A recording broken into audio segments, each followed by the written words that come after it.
Jordan versus Kobe. These two legends have drawn comparisons over the years by the fans and the media. But what if we swap their realities? In today's wild experiment, I throw MJ into Kobe's Lakers career. Would Michael Jordan do better than Kobe Bryant if he were given the same circumstances as Kobe? Would Michael Jordan still be considered the GOAT if he were placed in Kobe's shoes? To answer these questions, I will track Michael Jordan's MVPs, championships, finals MVPs, and all-star appearances during this simulation. With that being said, tune in and stay till the end because the results may shock you. So the simulation starts in the 1996-97 season, which is originally Kobe's rookie year. During the season, it was evident that Michael Jordan had a better start to his Laker career than Kobe, as during the season, Michael Jordan's dominance was good enough to win him the Rookie of the Year award.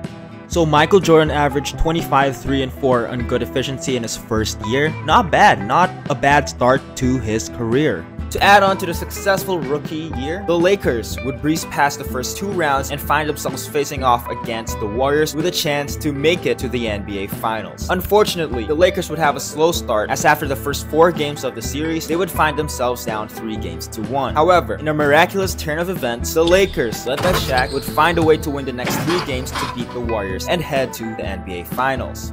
So I didn't get much footage on the series because I thought the series was over, but this is crazy. Look at this. Game 5 was a dub. Game 6, we dominated, and Michael Jordan had 41 points. And to cap it all off, in Game 7, Michael Jordan had 51 points and Shaq had a double-double. This is insane. The magic wouldn't last long, however, as in the finals against the Heat, they were unable to make a comeback and ultimately lost in 5 games. In Michael Jordan's second year, he would continue to impress everyone. This year, MJ made it to his first All-Star game, All-NBA first, and All-Defensive first team selections. The playoffs would also be great for the Lakers as they made it to the NBA Finals once again. However, an unfortunate injury to Shaquille O'Neal in the Western Conference Finals would lead to the handicapped Lakers losing in 7 games against the same team they lost to last year, the Miami Heat. This now makes Michael Jordan start his NBA career with a 0-2 finals record. Season number 3 would be a roller coaster for Michael Jordan. On one hand, it was great as Michael Jordan would find himself winning the league MVP, averaging a whopping 33.7 points per game, 6.6 rebounds per game, and 5.3 assists per game with good efficiency. On the other hand, another injury to Shaq would lead to the 62-20 Lakers losing in the first round against the Kings. Unfortunately for Michael Jordan's and the Lakers, bad luck will continue to strike them. After finishing the 1999-2000 season with a 57-25 record, Shaq would get injured in the first round. This unfortunate injury led to the Lakers ultimately losing to the Timberwolves in 6 games in the semifinals. This would officially make Michael Jordan behind in the rings department in comparison to Kobe, as this was the year Kobe and Shaq won their first ever championship. Take note that Michael Jordan has tremendous pressure to win at least 1 ring over the next couple of years, as a future disagreement between MJ and Shaq could lead to Shaq's departure from the Lakers. But more on that later. In the 2000-2001 season, the Lakers would show the league how dangerous they are when healthy. After finishing the season with a 65-17 record, the Lakers would breeze past the Western Conference to face off against the 76ers in the NBA Finals. Allen Iverson gave it his all, but one man is not enough to stop the unstoppable duo of Michael Jordan and Shaquille O'Neal. With that being said, the first 4 games of the NBA Finals saw the Lakers with a dominant 3-1 lead and a chance to finish off the Sixers at home. Left. Oh no, no way. What is happening? No way we choke that. Oh, he misses. We win by 1. Oh my goodness, what an ending. All the travel, all the practices, all the meetings, all the games, wins and losses, the emotion, the exhaustion culminating into tonight. And I'm curious to see who wins Finals MVP. And Shaq wins the Finals MVP. If you think that last year's championship was a fluke, think again. After dominating the regular season and the first 2 rounds of the playoffs, the Lakers would see themselves facing off against Tim Duncan and the San Antonio Spurs in the Western Conference Finals. The series would go back and forth, and this is evident by the fact that after 6 games, the series would be dead even at 3 games apiece. However, Michael Jordan would lead the way and carry the Lakers to victory, keeping their hopes of becoming back-to-back champions alive. In the finals, the Bucks, led by Ray Allen, stood no chance against Shaq's dominance, ultimately losing to the Lakers in 5 games. After 6 seasons, here's how the legends compare. Kobe Bryant has more rings than MJ, but Michael has more All-Star appearances and 1 more league MVP than Kobe. Lakers' dominance would continue into the 2002-2003 season. This season, Michael Jordan dominated, averaging 33 points per game, 7.4 rebounds per game, and 6.9 assists per game on 62, 36, 84% shooting splits. After finishing with the league best 66-16 record, the Lakers would once again steamroll the Western Conference to head back to the NBA Finals. In the first 4 games of the Finals, it was obvious that the Hornets were no match for the Lakers, ultimately going down 3-1. Here we go, 12 seconds left, Lakers up 12. It doesn't look like the Hornets are going to make a comeback, so I think we can safely conclude that championship number 3 is in the bag. And that's it, folks. The Los Angeles Lakers have won it all. Wow. Now, alright, let's see who won Finals MVP. Michael Jordan had a pretty good year, so I wouldn't be surprised if he won the Finals MVP. Oh, he won? Over Shaq? Okay. So yeah, as seen on the screen, a dominant Finals for Michael Jordan. 34, 8, and 7 with 3 steals a game and almost 1 block a game on crazy efficiency.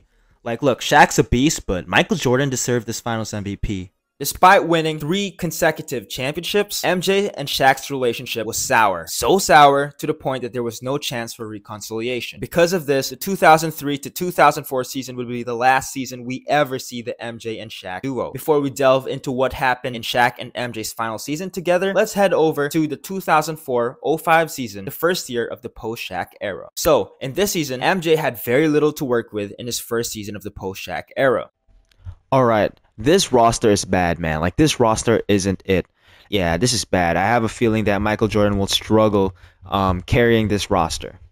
Because of this atrocious roster, MJ had to carry the team, averaging 30.9 points per game, 7.3 rebounds per game, and 7 assists per game. Despite their lackluster roster, the Lakers somehow finished second in the West with a 48-34 record. However, their success will be short-lived as they would ultimately lose in 7 games against the Clippers in the very first round. In the 2005-2006 season, the Lakers would shock everyone. Despite their roster being extremely identical to last season's, they would end the regular season with a 57-25 record, good for first in the Western Conference. After destroying Melo and the Nuggets in 5 games in the very first round, the Lakers would face off against the Phoenix Suns led by Steve Nash. The Lakers would have a slow start to the series, going down 3-1 after the first 4 games. However, they somehow pulled off a comeback and beat the Suns in 7 games to head to the Western Conference Finals. The Western Conference Finals would be tough as well, as after 6 games against the Warriors, the series would be dead even at 3 games apiece. However, the Lakers somehow defied expectations once again and ultimately beat the Warriors. Look at this. I have no idea how the Lakers made it to the finals, but hey, here we are, and yeah, this season the Lakers continue to shock me. Unfortunately, the Heat would put a stop to the Lakers' magical run and sweep them. The 2006-2007 season would be identical to last season, as after finishing with a 50-32 record, the Lakers, led by MJ, would find a way to make it to the finals once again. However, as good as Michael Jordan is, he can only do so much with a lackluster roster. The Lakers' over-reliance on Michael Jordan was evident, as in the NBA Finals versus the Bulls, the more complete Chicago Bulls would sweep the Lakers. Despite the outcome, Michael Jordan was so dominant that he won the Finals MVP. And would you look at this? Michael Jordan was so dominant that he becomes only the 2nd player in history to win Finals MVP while being on the losing team. Before we head into MJ's 12th season, let's go back to the 2003-2004 season, which is the last year of the Jordan-Shaq tandem. This season would be unique, as despite the team's chemistry issues, they were extremely talented. After finishing with a 58-24 record and dominating the first 3 rounds of the playoffs, the Lakers faced off against a familiar face, the 76ers in the NBA Finals. The Sixers played physical basketball in this series, but that wasn't enough, as the Lakers ultimately defeated them in 5. This is the moment they've been working towards all season long. And even though they don't get to celebrate in front of their home fans, does not take away from the satisfaction. And Shaq wins yet another Finals MVP as the Lakers win their 4th championship. Wait, what? Never mind, looks like 2K is tripping, maybe it was a lag or something, but apparently it was actually Michael Jordan who wins Finals MVP with crazy averages of 31, 6, and 7 and good efficiency. Well, wow, that's weird.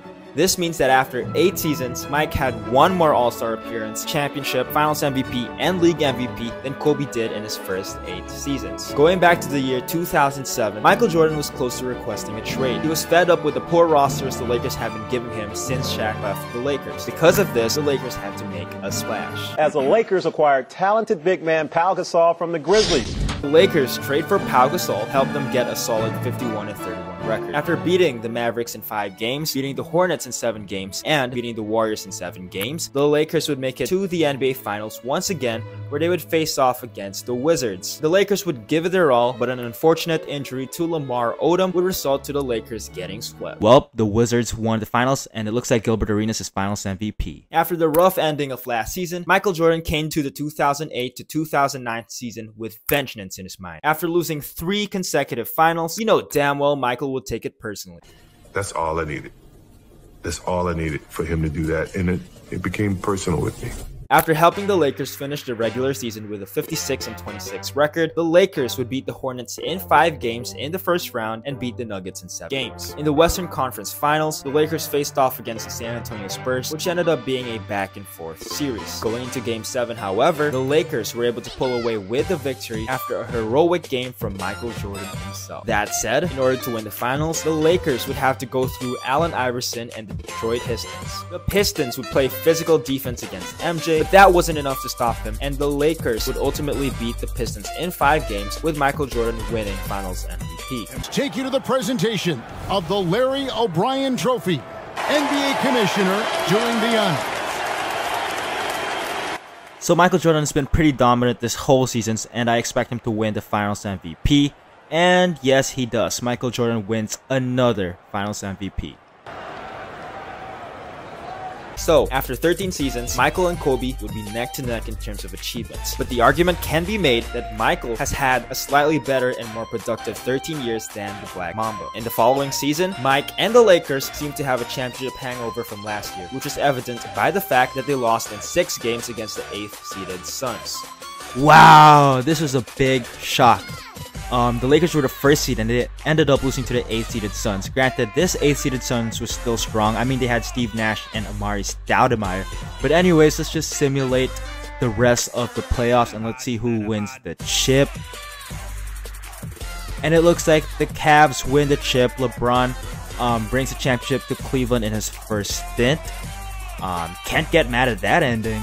Michael Jordan's 15th season would end up being underwhelming as well. After a disappointing 48-34 record, which is good for the 7th seed, the Lakers would lose once again in the first round, this time to the Denver Nuggets. Heading into the 2011 to 2012 season, there was lots of pressure for the Lakers to win the championship. This is mainly due to the fact that at this point, Michael Jordan was 36 years old, and no one knows when Father Time would come knocking on the door. After finishing the regular season with a solid 51-31 record, the Lakers would sweep the Timberwolves in the first round, beat Portland in 6 in the second round, and gentlemen sweep the Mavs in the Western Conference Finals to face off against Bron, Wade, and Bosh in the NBA Finals. On paper, this finals seemed like it was going to be competitive. However, this couldn't be further from the truth. In a shocking turn of events, the Lakers would beat the Heat so badly that after 3 games, the Lakers found themselves with a commanding 3-0 lead.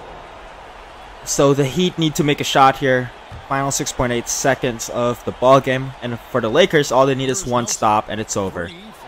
And they get the block. It is all over. Michael Jordan wins his 6th ring. And that's it, folks. The Los Angeles Lakers have won it all. Wow! 2012 to 2013 season was, to say the least, an interesting one. It has been developing for months. Breaking news tonight here on SportsCenter.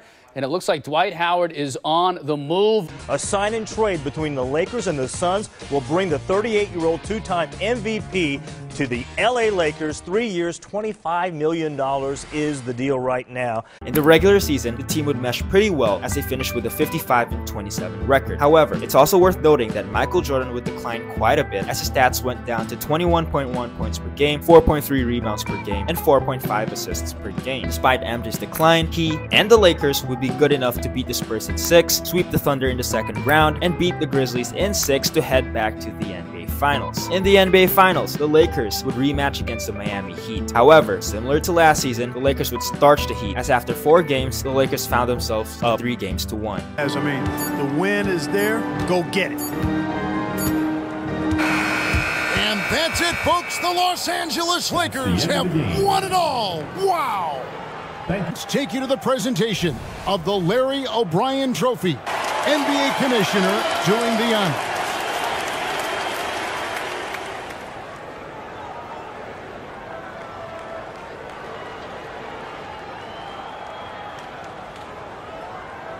And yeah, despite declining this season, he showed the world that he is still capable of being the best player in the best team of the league. After the 2012 to 2013 championship, the Lakers decided to rebuild due to Michael Jordan's decline. Because of this, MJ would spend his last 3 seasons missing the playoffs and mentoring the next generation of Laker basketball. So, here's the final comparison between Jordan and Kobe. Finally, we can answer the question on who had the better career under the same circumstances. However, I'll leave the answer to that question to you guys.